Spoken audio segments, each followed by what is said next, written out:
Good day guys, meron pala tayong repair dito. Acer laptop. Ang issue niya is no display. At ngayon, makikita nyo meron na siyang display sa LCD natin. So ngayon, explain ko lang ano yung troubleshoot natin dito. Kanina, hindi ko lang kasi na video yung full repair ko guys. So yung check ko muna yung laptop. Ang baba ng ampere. So talagang nasa ano lang siya. Stuck lang sa 1.2. Papalo ng 1.3 babagsak ng I mean 1 amp lang.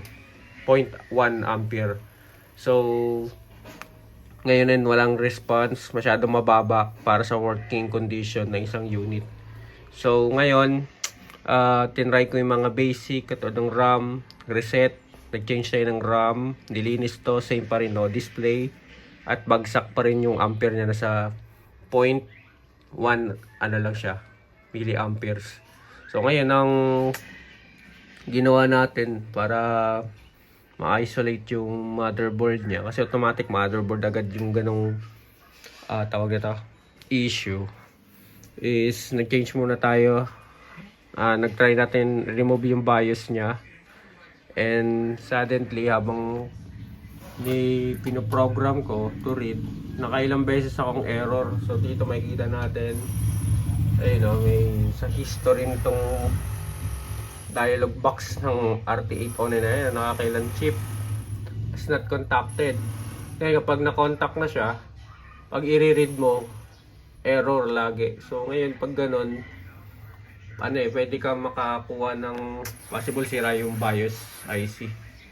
So ngayon ang ginawa natin, kumuha tayo sa mga scrap board. Yan. Na same 1.8 volts VCC ng BIOS. So ngayon paglapag ko at na-read agad, and nag-program tayong panibago at sinalpak na natin dito yung replacement na BIOS IC. And then yun na.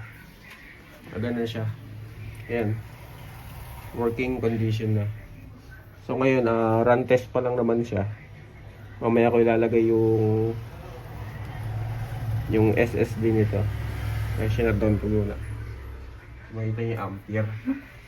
At ganito yung laro niya. Ayan, press power on. So, press natin. Ayan na, pinress ko. So, ayan, dapat malaro ang ampere. At hindi mag-stuck sa isang lang, sa isang digit. And then, so katulad nito, yun, nag-display agad, mabilis yung display boot niya. So right now, ano na siya, category na na-solve na natin yung problem ng laptop.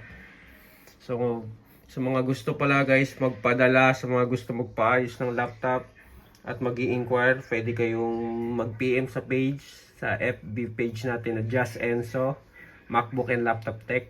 So, i-search nyo lang sa Facebook. Pwede kayong mag-set ng details at inquiry kung magkano possible magagastos nyo pag pinagawa nyo sa akin. So ayun lang guys, so quick video lang ito, and I hope na you like this video and subscribe.